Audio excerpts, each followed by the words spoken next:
Yang ni kan every year kita orang wajib bawa masuk and mesti akan sold out tau. Sebab apa tau? This one dia ada 4 items ni. Okay, it's not mini size actually. I would say medium. It's not mini.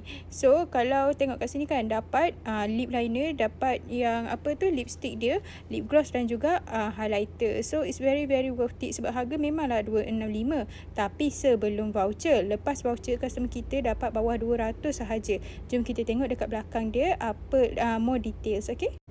Ini as you guys can see dekat belakang dia kita punya lip liner, kita punya ada yang Happy Kiss Hyaluronic Happy Kiss tu. That one is very very moisturizing lah. Lepas tu kita ada juga yang Pillow Talk Collagen Lip Buff tu. That one memang akan membuatkan bibir korang lebih nampak macam plum gitu tau bila pakai. Lepas tu lastly kita ada juga Light One tu. Dia punya highlighter daripada Charlotte Tilbury ni memang sangat-sangat ons. Kalau korang nak, korang boleh grab sekarang sebab harga memang sangat-sangat murah. 265 sebelum voucher sahaja. 100% authentic or money back guarantee.